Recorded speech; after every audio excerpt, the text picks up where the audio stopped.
Hello, this is Joshua Hawes. It's Katama TV. I'm doing a review for The Batman. I got to see it a few days ago. I've only now just got able to review because just timing, because I had a long day of college the day after I saw it. So only am I able to review until now. So I'm going to give my brief thoughts of my thoughts of the film, kind of review it, and let you know what I think about it. Just for a bit of context, so you know what kind of my intrigue with the franchise.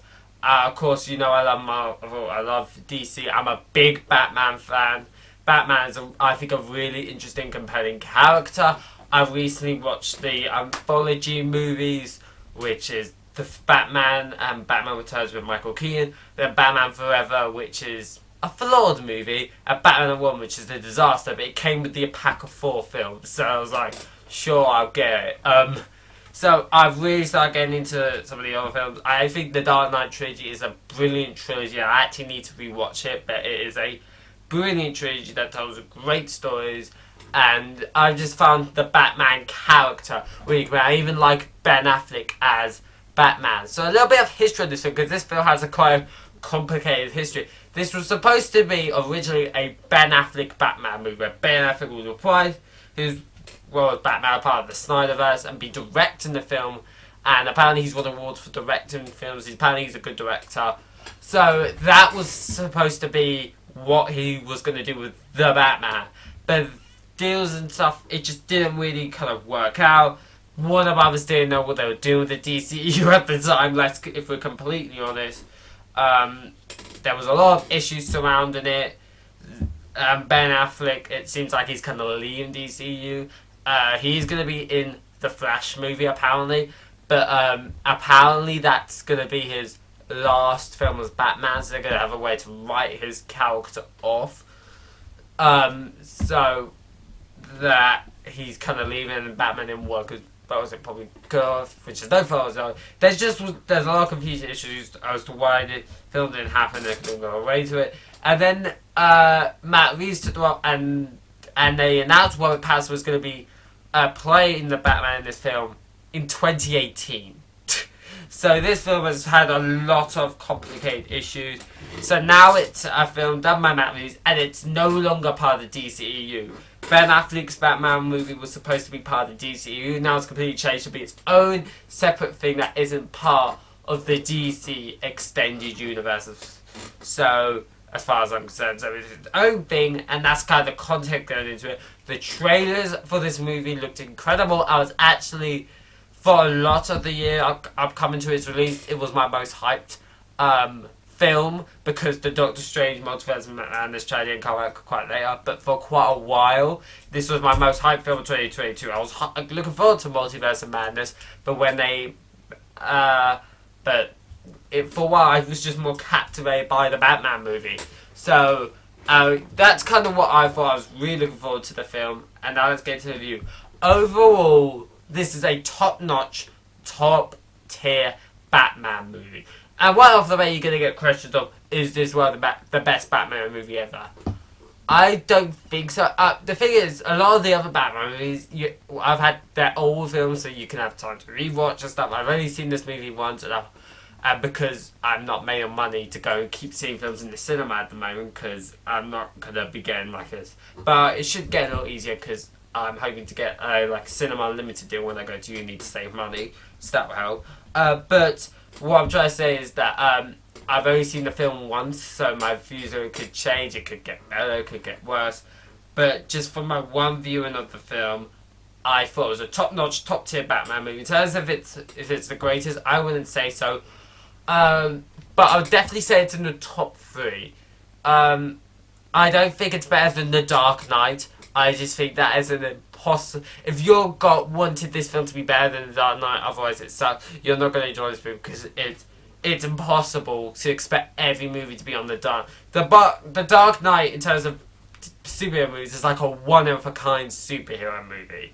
Like, you're very rarely going to get that kind of superhero movie often or not.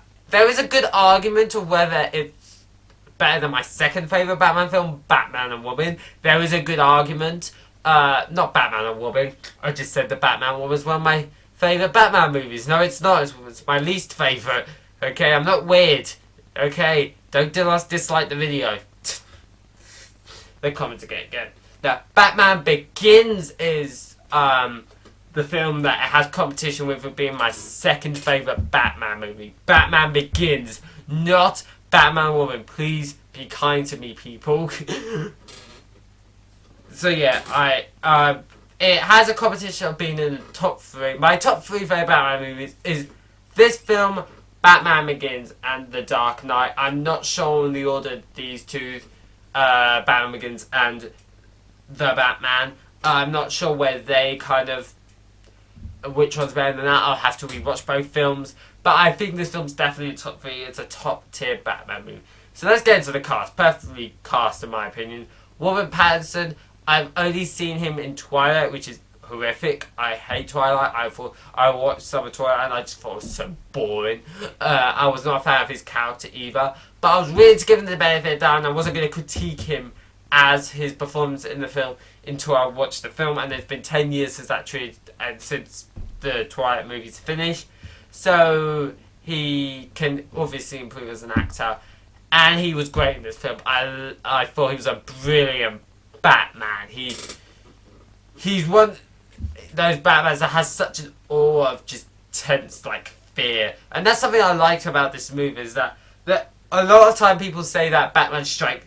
It's said that Batman strikes fear to his enemies, but they never really show it as much as they do in this film. All the criminal thugs are random criminal thugs are terrified of this man. And even the policemen at this stage of Batman aren't even fully on his side. So and they're quite afraid of him. So he just has that sense of fear, and they show that. And I think Robert Pattinson plays the role really well. I think he's definitely... I don't know if he's the best Batman. I think Christian Bale had the best overall arching narrative. Maybe because it looks like, by the way this film's going in this non-spoiler review. I put that aside, but yeah, I will say it's a non-spoiler review. No spoilers. But the way this ends and what it kind of builds to, I think this is going to be a trilogy of Batman films. I think it will be at least 2 films, probably 3. Because I think, another reason I like this, that they make this feel like a fully fleshed out world, which is why I considered doing 3 films. They confirmed the HBO Max series for the Penguin, which tells me how I'm going to be able to see it in the UK. It's a bit of a pain with Peacemaker right now, because apparently they found ways, but it's not really there's ways through Sky and stuff, but it's not accessible to loads of people. So it's a bit confusing. It's a bit annoying with those kind of situations because HBO Max isn't in the UK, which kind of stinks. Yeah, but I can understand when they confirm that spin-off show, and it's probably going to be a trilogy of Batman films, because this feels like a fully fleshed out world, which is something that I really like. Because even people that aren't the main villain, even people who aren't the Riddler in this film, are still really important. And Colin Farrell, I think, played a pretty good Penguin. So, yeah, I have nothing to really complain about in that sense. But Robert Pattinson's Batman is really good. There isn't a lot of Bruce Wayne in this, so there's barely any. The only time you really see Bruce Wayne in public is he's only out there in public to aid with his Batman investigation. And it's weird because I feel like they imply this stuff near the end as stuff that he's going to work on for future films, so this could easily get better. But I feel like his Bruce Wayne there isn't really anything for it because he doesn't have a public life. So I feel like in the future this could easily change because it looks like they might be implementing him more in that sense. I won't go into full details as how. But yeah, so Robert Pattinson's great Batman. I think I need to see a bit more by the Bruce Wayne side to make a decision on how I view this Batman as a whole. So yeah, that's something I will say. The villain, the Riddler, I thought was a really interesting take on the character. The only take of the Riddler I have seen is in Batman Forever with Jim Carrey as the Riddler, and he wasn't playing the Riddler. It seems like, from what I've seen in the film, is that it was being Jim Carrey. It wasn't him playing. He was just being Jim Carrey. He wasn't really being the Riddler. So that's the only time I'm saying. This is a completely different, new and interesting take from what the stuff I've seen of the Riddler. This is the most a new and interesting take that really intrigues me, and I really enjoy that. And I thought his villain was incredibly captivating because his Batman, the Riddler, I won't spoil things, but because of his stage as Batman and the lessons he's yet to learn, he prides on that and uses it. And the villain, thinks him and Batman are kind of on the same side. I won't go too into it because it could get really into like spoiler territory. But it leads to our main character. It leads to Batman having to learn important decisions about what it means to be Batman and make needed changes and his character development. So the villain has actually aided the character's journey, which makes him compelling. I think he's up there for top tier Batman movie villains. The only one the only ones that I think it does not have a chance to top it is Heath Ledger's Joker. Because Heath Ledger's Joker, I think, is just the best villain. It's a villain that challenges Batman on so many levels. I think Heath Ledger's person is like brilliant. I think Joker is my favourite Batman villain. The Riddler before this film was someone that I never really saw as a top tier kind of Batman villain because there's not a lot to it. The only Batman villain I found incredibly captivating was Joker. There are Batman villains that I like. Like, I like Bane, I like Penguin, but there's nothing as incredibly interesting as a top tier villain like Joker. I love the other Batman villains, but Joker is like the cherry on top.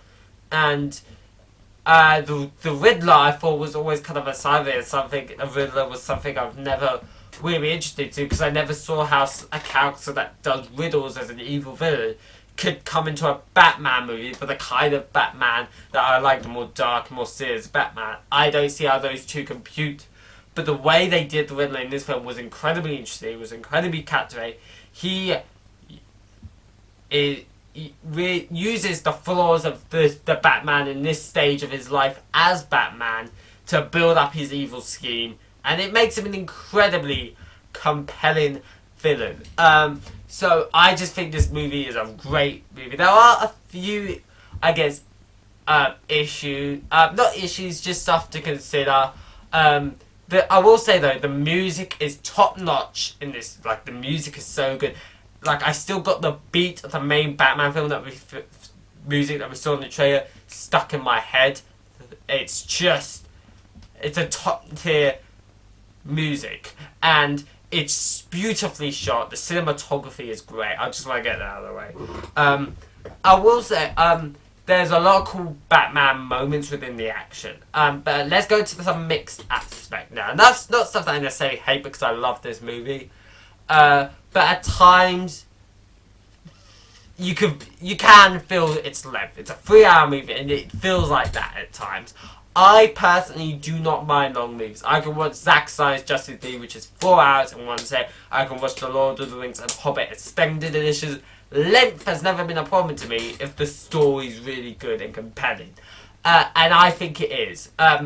If you're not as big of a Batman fan or really into these kind of stories as I were, and you're not super invested in the story, then the 3-hour length can be a bit much. Because at times because I'm going out to see a film, you're instantly going to be more tired by the end of the film. And for a 3-hour film, it's draining to watch, but that's just because I'm in the cinema. And despite the fact that my eyes were telling me to go to sleep, I personally did not want to. I was incredibly compelled by this film.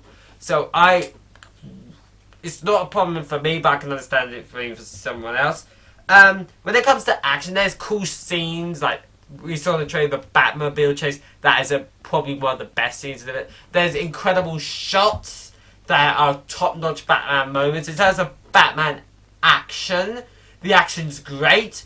I don't think even in the final battle, there's something that really stands out. This is a problem to me. Not every big Superman movie has to have action that stands out as long as the story's really good. But that is something to consider, that the action is good to really good, but there is not one of those top tier Batman straight up action sequences action fights, in my opinion. Like, Batman v Superman has the warehouse fight, which is a top-notch, incredible battle.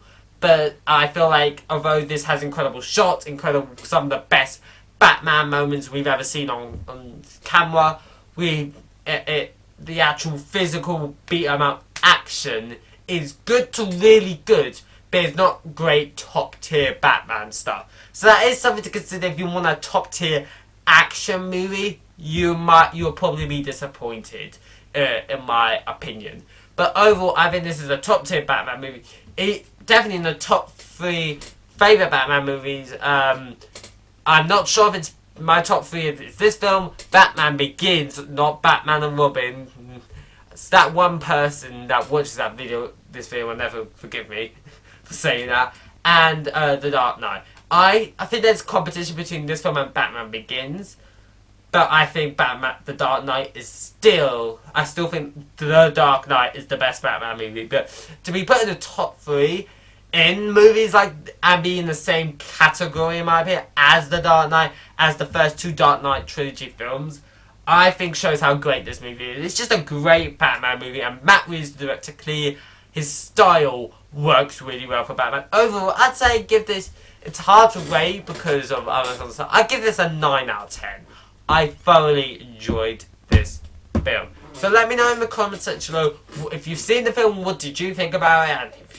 And if you haven't, are you seen the film? Are you looking forward to it? I hope you enjoyed the video. And if you did, don't forget to like the video, subscribe to the channel if you haven't yet, turn notifications on so you never miss a video, and I'll see you all in the next one. Bye!